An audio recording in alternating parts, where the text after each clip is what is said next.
Hello बच्चों। आज जो है एनसीईआरटी की हम बुक नाइन्थ क्लास से फोर्थ जो चैप्टर है उसके बारे में समझने का प्रयास करेंगे। और ये जो चैप्टर है बड़ा ही इम्पोर्टेंट रहता है। अगर आपने इसको नाइन्थ क्लास में अच्छे से कर लिया तो टेंथ क्लास में आप लोगों के लिए ईजी रहने वाला है। और सबसे बड़ी बात यह है कि नाइन्थ क्लास के जो सब्जेक्ट आपका मैथ जो है, स्पेशली अगर मैं बात करना चाहूँ तो मैथ की, तो अगर आपको नाइन्थ क्लास का मैथ आता है तो टेंथ क्लास का मैथ जो आप लोगों के लिए बड़ा इजी होगा। तो चलिए आप लोगों को मैं फोर्थ चैप्टर जो कराने जा रहा हूँ, linear equation in two variables. Two variables का मतलब है कि जो आपके अल्फ़ाबेट होते हैं एक्स वाई ए बी, उनका आपने अलग अलग यूज करना। जैसे एक्स वाई या ए बी पी क्यू, आपको जो मर्जी आप वेरिएबल ले सकते हैं। तो यहाँ पर चलिए एक्सरसाइज को थोड़ा समझने का प्रयास करते हैं। जैसे कि फर्स्ट क्वेश्चन आप लोगों को गिवन है, the cost of A notebook is twice. तो प्यारे बच्चों, ट्वाइस का मतलब क्या होता है? दो गुना। अगर मोर आ जाता है, आपके ऐसे क्वेश्चन भी आएंगे आगे, मोर आएगा तो अधिक होता है और वो उसमें ऐड होगा। अगर ट्वाइस या थ्राइस है तो आप लोगों को उसमें क्या करना होगा? मल्टीप्लाई करना होगा। The cost of a notebook is twice the cost of a pen. Write a linear equation in two variables to represent this statement. जो ये स्टेटमेंट हमें गिवन है इसको हमने रिप्रेजेंट करना है। और उसको कैसे रिप्रेजेंट करेंगे हम चलिए देखते हैं। सबसे पहले हमें क्या करना होगा? सबसे पहले the cost of notebook is twice the cost of a pen. इसमें हमें दो चीज़ें गिवन है, एक नोटबुक और पेन। नोटबुक और पेन हमें गिवन है। सबसे पहले जो गिवन हम वो चीज़ देखते हैं कि हमें लेना क्या है। तो सबसे पहले हम क्या करेंगे, हम मैथ में क्या होता है प्यारे बच्चों, लेट करना होता है। मान लेते हैं तो हम लिखेंगे late the cost of A notebook is सबसे पहले हमने क्या माना? लेट द कॉस्ट, आप लोगों को अच्छे से दिखता रहेगा, मैं मैथ को सामने रख देता हूँ इस तरीके से। Late the cost of A notebook is, हमने मान लिया नोटबुक की जो कॉस्ट है वो हमारी रही होगी एक्स। अब दूसरी बात क्या कही थी उसने? नोटबुक के साथ का पेन। तो let the cost of a pen is y. Let the cost of a notebook is x. Let the cost of a pen is y. अब अगले के क्वेश्चन में उसने कहा है कि जो नोटबुक है वो ट्वाइस है। किसके ट्वाइस है? The cost of a pen. A notebook is twice the cost of a pen. यानी नोटबुक की जो हमने लेट किया, नोटबुक को क्या अकॉर्डिंग टू क्वेश्चन, नोटबुक को हमने क्या लेट किया? एक्स। वो किसके बराबर है? Twice the cost of a pen. Pen की क्या वैल्यू है? वाई। जो नोटबुक है वो क्या है? उसके ट्वाइस है, यानी ये इसके ट्वाइस है। देखिए twice the cost of a pen तो लिख दिया ना मैंने, पेन जो है। अब इसको हमने क्या करना है? रिप्रेजेंट करना है लीनियर इक्वेशन में। एक्स ऐसे ही ठीक हमारा, ये इधर प्लस में इधर आकर ये इसमें माइनस में हो जाएगा। और इक्वेशन की बात हुई है तो इक्वेशन इज इक्वल टू आगे आती है 0। तो ये फर्स्ट क्वेश्चन था जो आप लोगों का बड़ा आसान था और उम्मीद करूँगा मैं आप लोगों ने समझ लिया होगा। आगे जो इसके फर्स्ट पार्ट है ये क्या कहा गया है? Express the following linear equation in the form ax plus by plus c is equal to 0 and indicate the values of a, b and c in each case. हमें क्या ये लीनियर इक्वेशन गिवन है प्यारे बच्चों। और equation में क्या होता है? इक्वेशन में इज इक्वल टू के सामने 0 हम रिप्रेजेंट करते हैं। ये फॉर्म हमारी दी गई है कि जो सेकंड क्वेश्चन है उसमें कोई लीनियर इक्वेशन हमें गिवन है और वो ax plus B Y plus c में हमें उसको रिप्रेजेंट करना है। यानी जो आपको, जैसे कि फर्स्ट क्वेश्चन आपको गिवन है वो है 2x plus 3y is equal to 9.3 और 5 और 5 के ऊपर क्या है बार। ये आपका क्वेश्चन है प्यारे बच्चों। इस क्वेश्चन को आपने इस फॉर्म में लिखना है। देखिए कंपैरिजन करना है, एक्स वाली टर्म्स है हमारी इसमें है, वाई वाली टर्म्स है इसमें है। सर इसमें कांस्टेंट नंबर नहीं गिवन है, यहाँ कांस्टेंट नंबर गिवन है, यहाँ पर कांस्टेंट नंबर नहीं गिवन है, और इज इक्वल टू में यहाँ पर 0 लेकिन यहाँ पर क्या 9.35। तो इसके साथ हम कंपैरिजन कराएंगे तो क्या हो जाएगा प्यारे बच्चों, 2x ऐसे ही ठीक है प्लस 3y, ये जो वैल्यू है is equal to side plus में है तो इधर आकर ये किस में हो जाएगी माइनस में, 9.355 के ऊपर बार और इज इक्वल टू में 0। देखिए अब आपकी जो ये फॉर्मेशन में जिसको आपने रखना था, जिस जो टर्म्स आपको ax plus B Y plus c चाहिए थी वो अब आपकी आ चुकी है।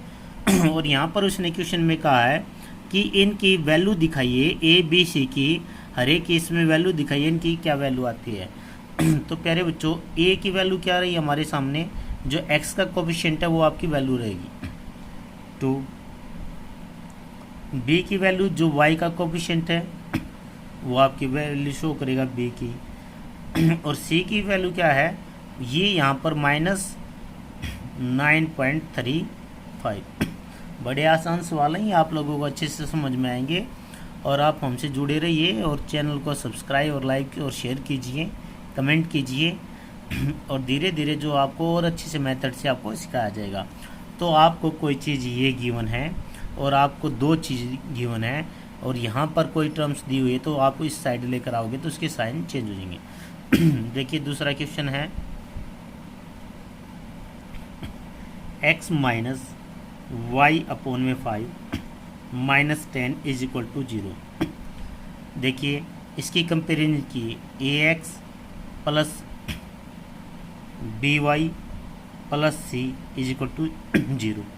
ए की जगह गिवन है, वाई की जगह गिवन है और सी की जगह। तो ये हमारी जो ये इक्वेशन जो बनी हुई है इसमें हमारी बिल्कुल फिट बैठती है, तो इसमें चेंज करने की हमें आवश्यकता नहीं है। और यहाँ से हम हर एक की जो वैल्यू दिखानी है वो हम दिखा सकते हैं। यहाँ पर एक्स है, यहाँ पर कुछ गिवन नहीं है तो इसका मतलब यहाँ पर क्या होता है 1 बी।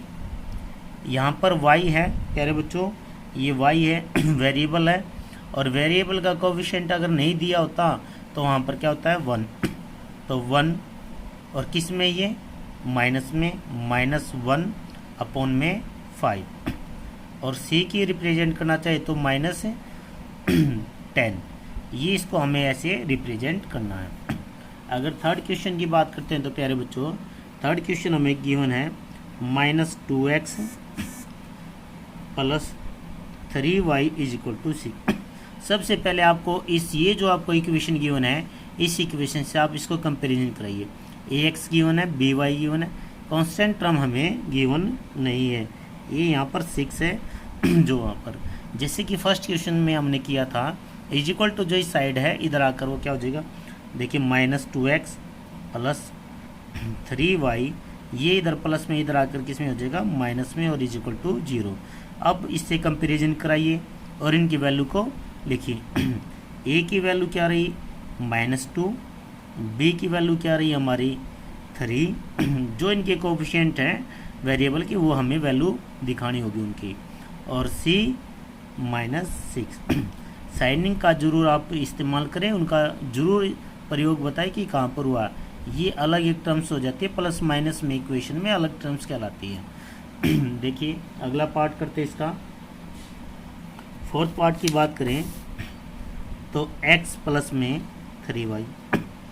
अब यहाँ पर ये ऐसे ही ठीक है, ये इधर आ जाएगा तो प्यारे बच्चों क्या हो जाएगा x माइनस 3y, और कंपैरिजन कराएं तो हमारी ax आ चुका, हमारा by आ चुका है, और कुछ नहीं गिवन है तो हमारा फॉर्मूला जो हमारा ये इक्वेशन ये बनती है, तो उसमें प्लस और कांस्टेंट नंबर हम क्या कर देंगे ऐड 0 इक्वल टू 0। अब हमें शो करना होगा a की वैल्यू, ये वेरिएबल है इसकी कोई भी यहाँ पर वैल्यू गिवन नहीं है तो यहाँ पर क्या वैल्यू 1, b की वैल्यू क्या हो जाएगी प्यारे बच्चों आपकी -3, और c क्या गिवन आपको 0। तो ये आपके 4 सवाल हो चुके हैं। अब आगे करते हैं फिफ्थ पार्ट इसका। फिफ्थ पार्ट में आपको गिवन है 2x is equal to -5y। 2x से यहाँ पर मैं लिख लेता हूँ इसको, क्या गिवन है, 2x is equal to -5y।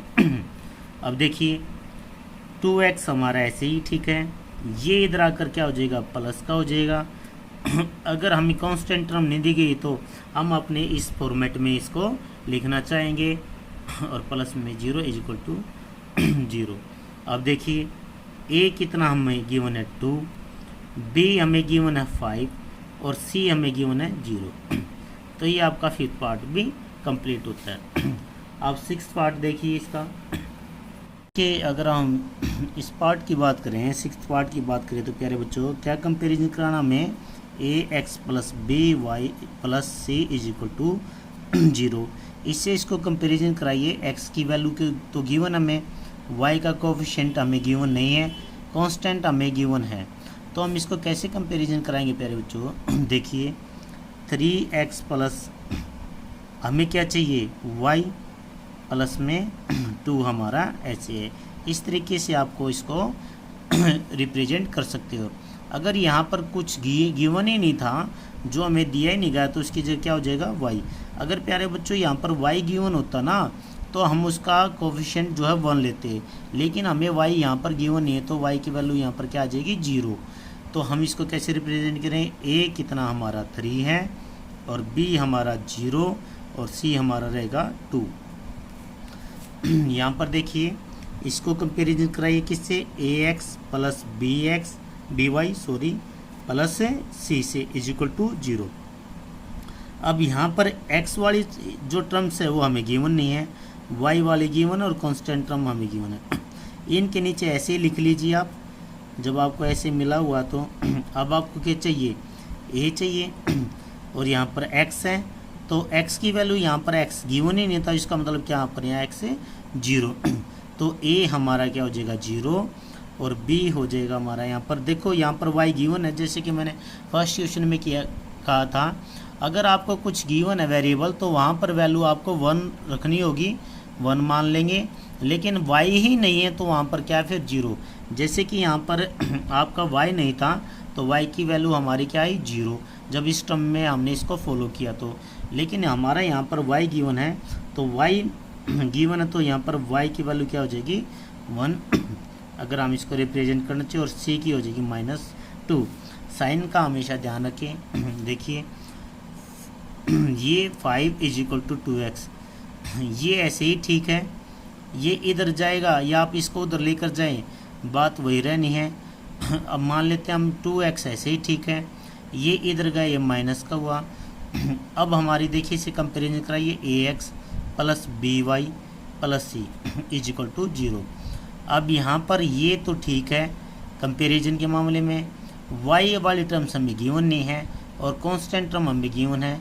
तो प्यारे बच्चों इसको कैसे रिप्रेजेंट करेंगे, हम करेंगे इसको 2x प्लस में y प्लस में हमारा क्या चल रहा है माइनस क्या चला हमारा यहाँ पर 5 इज इक्वल टू 0। y की जगह मैंने y रखा। अब हमारा यहाँ पर y गिवन नहीं था तो y यहाँ पर क्या हो जाएगा 0। अगर यहाँ पर गिवन था तो 1 था, अगर नहीं है तो वहाँ पर क्या हो जाएगा 0। जैसे यहाँ पर x हमें यहाँ पर गिवन नहीं था x, तो यहाँ पर हमने क्या मान लिया था 0। और यहाँ पर आपका यही होगा, कभी x वाली टर्म्स आपको बतानी पड़ेगी, कभी y वाली और कभी कांस्टेंट टर्म। x का कोफिशिएंट बताना पड़ेगा, y का कोफिशिएंट, और कांस्टेंट जो टर्म है वो आपको वैल्यू जो है बतानी पड़ेगी। अब यहाँ पर a आपका 2 रहा और b आपका 0 रहा और c रहा आपका -5। तो ये आपको वीडियो अच्छी लगी हो, आपको अच्छे से समझ में आया तो प्लीज़ लाइक और शेयर और सब्सक्राइब कीजिए। जय हिंद, आपका भविष्य उज्ज्वल हो।